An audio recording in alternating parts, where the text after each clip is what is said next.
Yeah.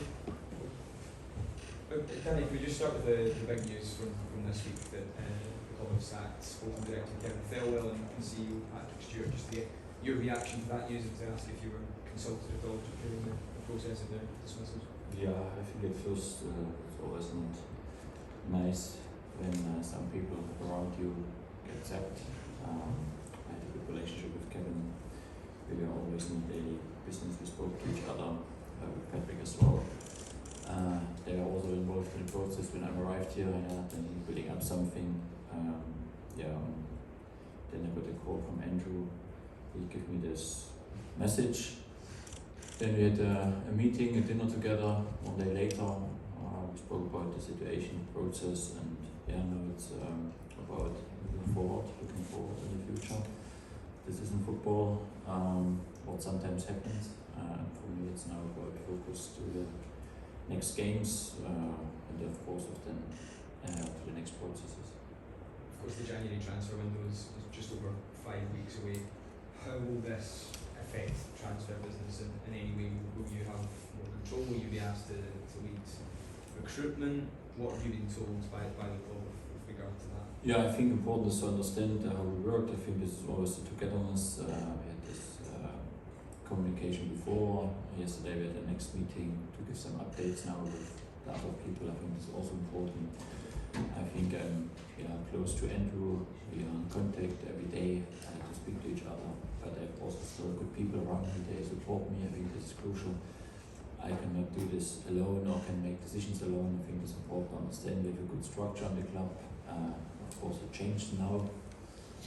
But we have an interim CEO, Fraser, who's very experienced. He will help me. I have some guys from the board, from the 49ers around me, and as well we have also a recruitment department. And we all have to go together in one direction. We want to work on this. We know we have to do something, and let's see what we can do. Danny, when you came in and took over, presumably you assessed the squad and who had been recruited as well.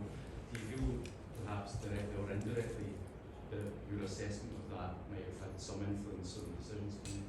I think this is, I'm the wrong person to ask this. I think it's my job to look over. I think it was also the conversation the last weeks. I give my informations to the board, to the club, what I think, how I see the situation, how I see the squad in a minute, in which parts we have to improve. I think there's no secret. We know that we have to improve also our players here. I think this is crucial to understand. We have some very exciting players, and we know we want to bring them back to the highest level. This is also a big job, and this is my job to do this with my coaching team. And then, of course, in football world, you have also to look in the future to the next window, what we can bring, what we can edit. But it's still, like everywhere, a process where you look which position you need, then you watch videos, you get information, you try to get all the things, and then you sit together with the board, with the club, and then you try to make the best decision for the club. What do you need in your role from a sporting director in particular, given the impact that their decisions also has on you? Yeah, I think if you have a sporting director, then you have always a link to the board. I think this is a little bit to understand the role, or like I understand this role from Germany as well. Now the link is a little bit closer because you go straight to some situations with Andrew. But I think he was very clear in this interview. I think in, during the week, what he expects, what he demands.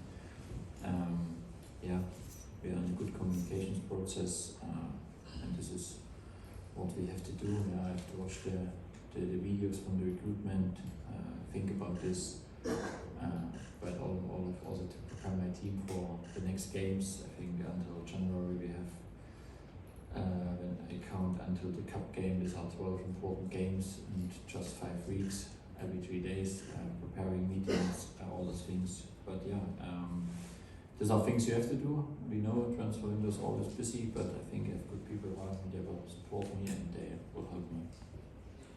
And just what you say, then you be a little bit closer, essentially, to Andrew, no sporting director. does that mean you think you'll have a bigger say, a bigger influence when it comes to January's transfers? I think general, and I think the club was very clear when I arrived. It's always a decision together. I think you need, of course, you have to give honest opinion about players. Then there is a financial part, and then you look to other parts as well. And then, the best case, you bring all the information on one table. And then in the end you make a decision together and you go in the direction, because then it makes the most sense for me as sports science, from the sport view. It makes sense to take players where you're really convinced they can help you, but then it's also a part for the club to make decisions. It's about communication process again, look to each other what we can do, and at the moment, I think Andrew was also before close, we spoke to each other, we get the conversation, and now it's a little bit a different role, a new situation, but again, I can just repeat this again, there are people still around me, they will support me. Just going back to the actual sackings of Patrick and Kevin, how surprising was it for you to hear that news, given that they were the pair of people that hired you just a month or two ago, and how strange is that to be hired by people and then they're fired so soon after hiring? Yeah, I think I'm just 36 years old, but the last 15 years I was involved in a lot of processes. I can tell you it's always not nice. I was 2 times assistant coach and the head coach was sacked. You feel always with them. This is what it is. You are always part of the team. I can just also say, Kevin, Patrick, was a good relationship. We had always good conversations to each other. We were honest to each other. But it's football. Football is never about past. It's always about future. And this is what we have to also understand. We have to move forward, and we have to take the situation like it is. Sorry, I'm definitely going to make this the last one on that subject. Got games well. Danny, I just spoke about the need to bring in players in January, but is it possible that some players will have to leave in January, and if so, might some of those be the guys that were signed in the summer that perhaps haven't performed to the club? I think it's at first the January window is always special. I think this is also important to understand. It's not a summer. You have 4 weeks, and everyone looks for impact for the second half of the season. I think this is a goal. But of course, past is if you bring players in, then you have also to look that you have not on some positions too many players, and you have to look what you can do as well. And I think these are all these things, even you want to bring players in, but you have the feeling you have on this position too much players and you can't bring them out, then you have also to make a decision what to do. And I think this is now the process what we have to work on.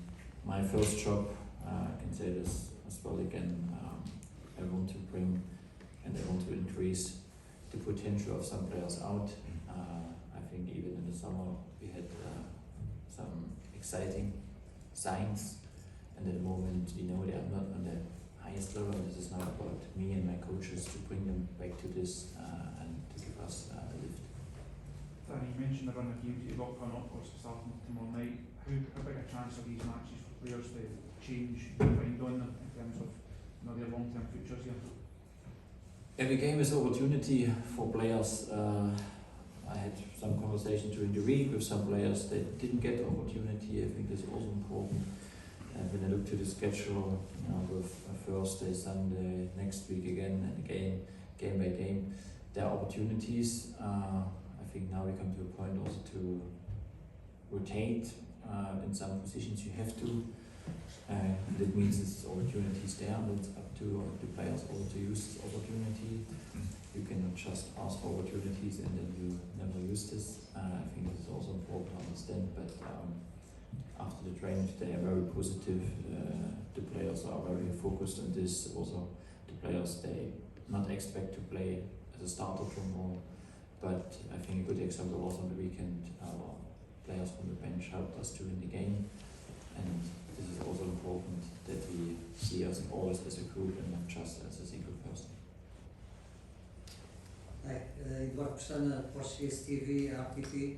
What do you expect the match against Braga? You are in the last position of this Europa League. Braga is on fifth. What do you expect about it? Yeah, at first Braga took a lot of points, more than us. Yeah, I think they were organized, they were aggressive. How they play football against the ball, they have solutions with the ball. I think they will also come with confidence in this competition. But it's for us as well a next new challenge. We know we need points in this competition as well. This is always our goal to go in such a game. Yeah, sometimes I miss trainings time on the pitch to make more steps forward, but this is what it is. And the good thing is in games you get straight a feedback in which direction we are going. I want to see tomorrow a next step forward to compare to the last two European games. I think when you see yesterday the games and today and tomorrow on this level, every mistake a big mistake, and I think this is also important in such a game. Play without mistakes, but play on front foot, bring the ground behind you, try something instead of to be passive and just waiting. I think this is what I want to see from my team tomorrow. And then let's see, deliver a proper fight and try to get points. And about Shermiti, what do you expect from the Portuguese player? Yeah, at first I'm happy that he is back on the trainings pitch. I think the last couple of days he was a little bit injured, but this is a good part, gives me a new opportunity. I must say today he was really lively in the training. Maybe it was his best training since I arrived here. It just gives me also a good feeling about him. And yeah, for him it's a special game against the Portuguese team. Ratings, Mr. from the Portuguese national radio. I want to ask you if you can be precise about the participation of Chermiti in your team, and if you consider Braga, as you see at this moment, if the Portuguese team is one of the favorites to go through this Europa League. Yeah, I think if you take so many points after 4 games, then of course you have a chance to come in the next round. And I think Yusuf, he brings skills in the game. He can bring skills in the game. I think I spoke about this at the beginning of the press conference about players to develop and improve, bring them to the best level. And Yusuf has also a high demand on himself.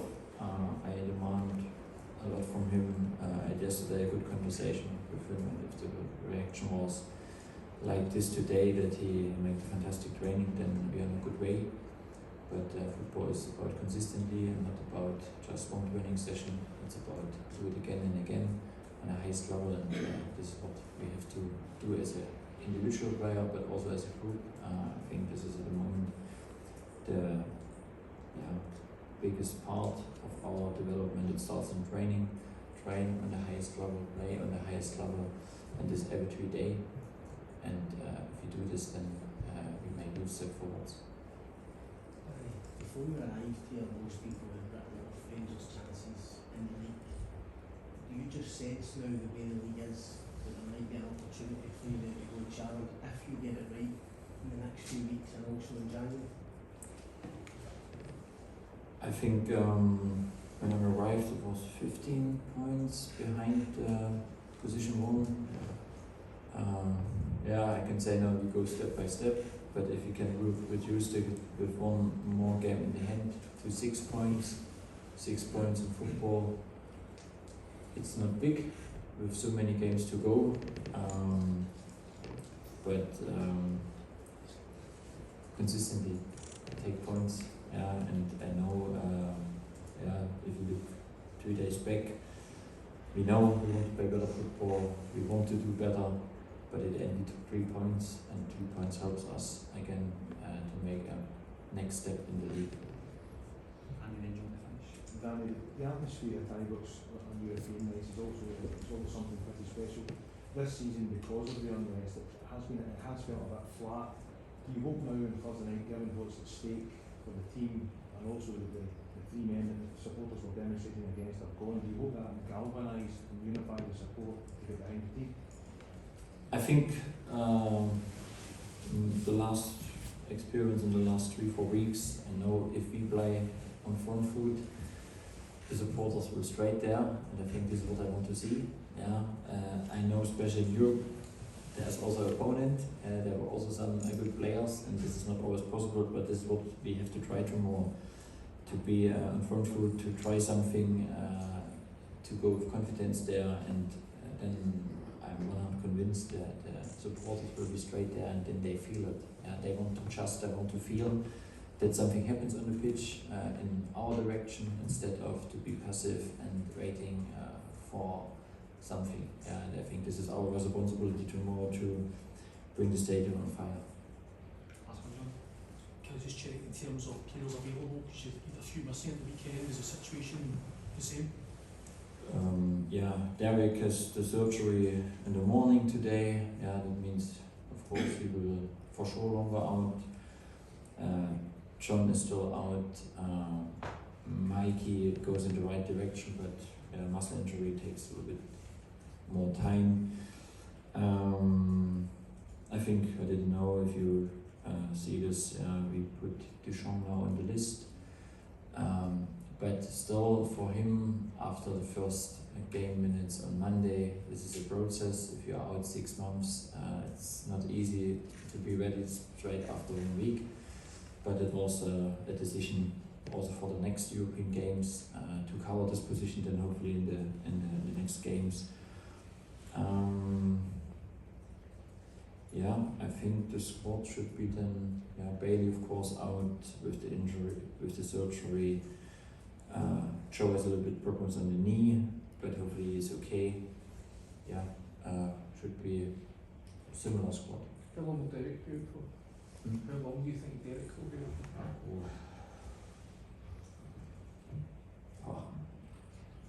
Minimum the end of January, if not longer. But after surgery you have to look now how's the reaction.